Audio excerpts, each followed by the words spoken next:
treinador do Corinthians. Sim, Vanderlei Luxemburgo, fumaça branca. É a carinha do Zé Elias. Você sabe que tem uma fã de esportes, a Paulinha lá de Osasco? Ela tava louca para que a gente falasse esse negócio de treinador do Corinthians, quem vem, quem não vem, como é que é, vai decidir, não vai decidir, tá acompanhando. Tá aí, Paulinha. Aqui, ó. Pronto. É esse. Gostou ou não gostou? Cara de déjà vu aí. Olha aí, ó. Lua, Timão, Zé. Hã? É. Só aí, essa liga deu certo, hein? Essa liga foi boa. Que tem um tempinho já que deu certo. É que foi ali no final dos anos 90, né? Tem muita gente que nos assiste que não era nem nascido. Não era nem nascido. Eu senti um certo desdém da sua parte, ô Pedro. Sim, talvez até combine com a falta de convicção do Corinthians. O famoso é o que restou, é o que deu, foi o que sobrou. Mas o que sobrou para o Corinthians é muito pouco. O Corinthians é muito grande para ficar com o que sobrou.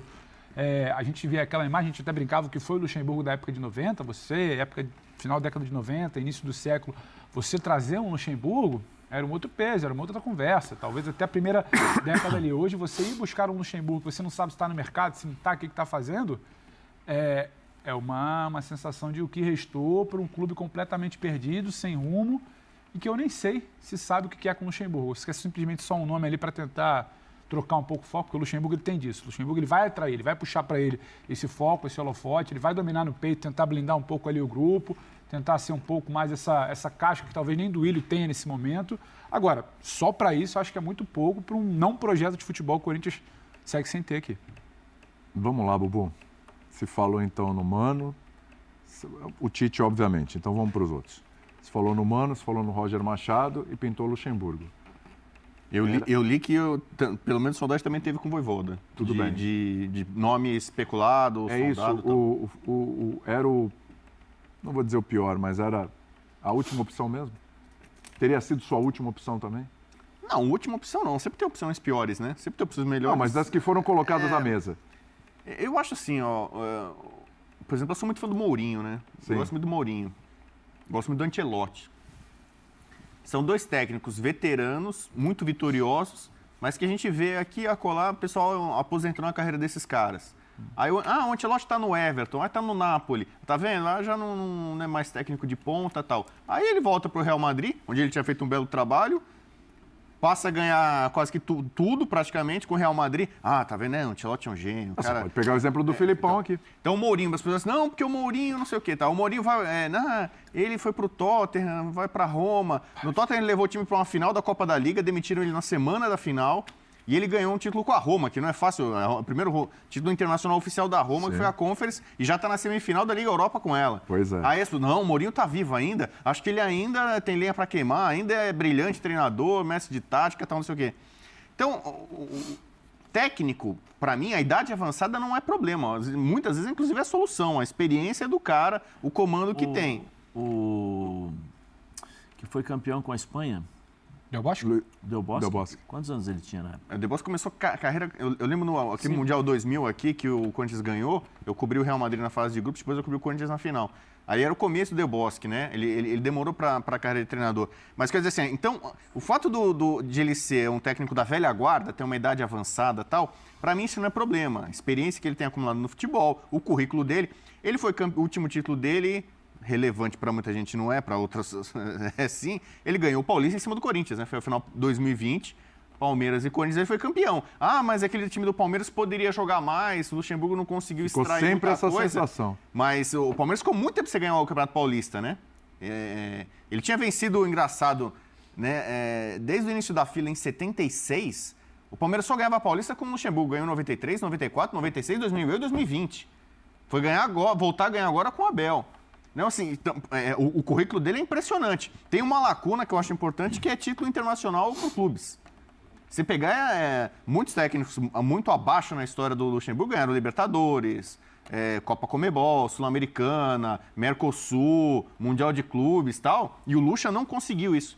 E mesmo tendo, durante boa parte da carreira dele, times poderosos. Times com poder de investimento, patrocinadores fortes, ele tinha esse trauma internacional. Chegou a ser semifinalista Ele ganhou com a seleção brasileira uma Copa América em 99, mas foi uma Copa América esvaziada, foi no Paraguai. O Brasil chegou na final ganhando do Uruguai, que era meio que um time sub-20. Foi uma Copa América muito esvaziada, ali ele conseguiu vencer. E o Brasil tinha um timaço também, né? Então, assim, Acho que todo mundo já sabe as coisas boas e as coisas ruins do Luxemburgo. Eu acho que para esse momento, muita gente fala assim, poxa, o Corinthians perdeu o timing. Poderia ter pegado o Dorival, que está no São Paulo. Assim, se o Dorival vai para o Corinthians e o Luxemburgo vai para o Corinthians, será que tem tanta diferença assim?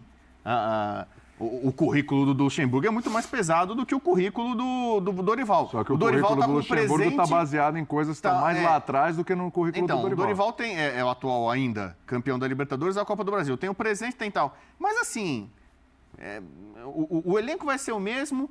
O Duílio, para mim, parece já meio fim de feira. Sabe? Já fim de gestão, sabe? O cara já tá vendo tanto problema, tanta crítica, tanta porrada, tanto protesto. Eu falo, quer saber? Não vejo a hora de acabar o ano, voltar para minhas coisas, minha vida pessoal tal, deixa essa bucha para outro. Então, assim, eu não vejo como... Eu tô vendo aqui uma repercussão, né, negativa de algumas pessoas, né? Achando que, não, é retrocesso, não tem como extrair nada. Eu quero ver, vou pagar para ver. Vamos ver. Se ele tiver sucesso, levar o Corinthians a algum... O Corinthians não tem nenhum título nessa década. O último título do Corinthians é em 2019, Sim. certo? Estadual. Né? Então o Corinthians já está há algum tempinho também sem título. Se ele ganhar alguma coisa, né? Aí eu quero ver se vão... não, o Luxemburgo voltou, está atualizado. O Filipão estava nessa barca de técnico ultrapassado. Ele volta para o Palmeiras sem o Murtosa como auxiliar, com o Paulo Turra, que agora é treinador. Então, por mais que o Filipão não estivesse tanto atualizado, mas ele botou então, um cara lá, um parceiro... Tinha que o quê? Seu plano A. Então... Quem que é? Tem a comissão técnica? Quem que vai ser Depende. o auxiliar dele? Não sabemos ainda. O Copertino não é mais. Não é, porque ele agora está na Arábia. Exato. Então, o Copertino era um cara que estava, digamos assim, atualizado. Era o cara que era a sustentação dos últimos trabalhos dele. Então, precisa ver quem... E o Luxemburgo foi um cara meio que pioneiro, ele se diz assim, dessa forma no futebol brasileiro, dessas megas... Vanguarda. Comissões técnicas muito grandes, né? Sim. Que leva todo mundo, um pacote ali, todo tipo de profissional envolvido e tal. Hoje também, você quando aponta... Essa é uma opinião muito minha, assim. Cada vez mais o trabalho do técnico ele é muito compartilhado, dividido. A comissão... É importante você ver quem que é a comissão técnica. O Lázaro vai estar lá, ele vai ajudar, vai auxiliar, vai ser aproveitado. Quem que o Luxemburgo está trazendo... Tem as brincadeiras, caixa de areia do Melo, né, tal. Eu acho essa questão da idade não é nem uma questão da idade. Se você parar para ver, o Tite tem uma certa idade. Se você parar para ver, não é uma questão de idade. O que eu acho o Luxemburgo não estava no radar como uma primeira opção. Então, toda essa história, esse valor, os bons...